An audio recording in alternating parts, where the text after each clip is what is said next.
এই দুই দলের মধ্যে সর্বোচ্চ গোলদাতাকে এই দুই দলের ভেতরে, এবং এই ম্যাচে কার পা থেকে গোল আসবে বলে আপনি এক্সপেক্ট করছেন?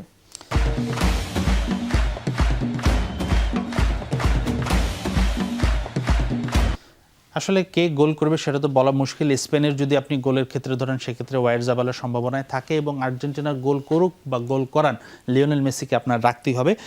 আর্জেন্টিনা এবারে বিশ্বকাপে সর্বাধিক গোল করেছে, তাদের দলে গোল করার ফুটবলারদের সংখ্যাও বেশি হবে। আমরা একটু দেখাতে চাই দুই দলের এখন পর্যন্ত টপ স্কোরার করা। লিওনেল মেসির টপ স্কোরার অবশ্যই তাদের দলে, সেটা তো আমরা সবাই জানি, 8টি গোল করেছেন লিওনেল মেসি, এবং লাউতারো মার্টিনেজ এরপরে দ্বিতীয় সর্বোচ্চ 2টি গোল করেছেন।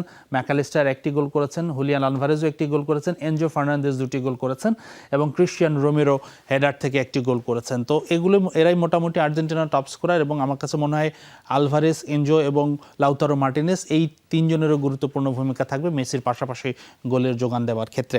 এবার আমরা যদি একটু স্পেনের আসতে চাই, স্পেনে আসলে খুব বেশি গোলদাতা নেই, তারা খুব অনেক গোলও করেনি, তারা মিনিমাম 1 গোল করেই সচরাচর ছোট ছোট গোল করেই জিতে যান।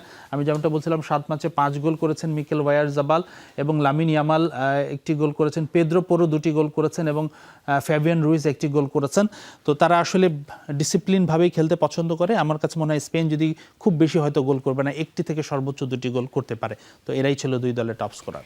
এবারের বিশ্বকাপে রেফারি নিয়ে যে পরিমাণ বিতর্ক হয়েছে, মনে হয় না গত আসরগুলোতে এমন বিতর্ক হয়েছে রেফারির ইস্যুতে। তবে ফাইনাল ম্যাচের রেফারি নিয়ে এবার তো অনেক বেশি আলোচনা হচ্ছে। এই কারণটা কি, এবং শুধু কি তাকে ঘিরে মাঠের বাইরের বিতর্ক, নাকি মাঠের ভেতরেও তার রেফারিং নিয়ে কোনো চিন্তার কারণ আছে? তাছাড়া এই হাই ভোল্টেজ ম্যাচের রেফারি যেন নিরপেক্ষ থাকে, সেটারও কিন্তু আহ্বান করেছে স্পেন।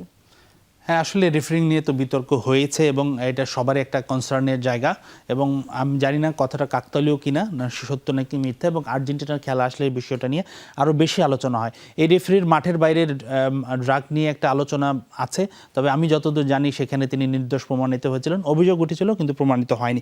ভালো রেফারি আমি একটু দেখাতে চাই, তাই স্লোভানিয়ার রেফারি, প্রথম স্লোভানিয়ান হিসেবে তিনি বিশ্বকাপ ফাইনাল কভার করতে যাচ্ছেন। অবশ্যই আমি দেখেছিলাম সেই মুহূর্তটা, যখন ফিফা অ্যানাউন্স করেছিলেন, তিনি খুব ইমোশনাল হয়ে গিয়েছিলেন।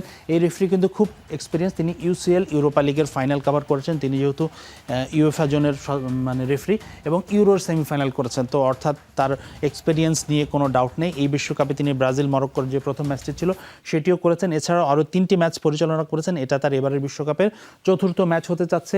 সবশেষ যে বিশ্বকাপ ছিল 22 বিশ্বকাপে, কাতার এবং সৌদি আরবের ম্যাচেও তিনি কিন্তু কাভার করেছিলেন।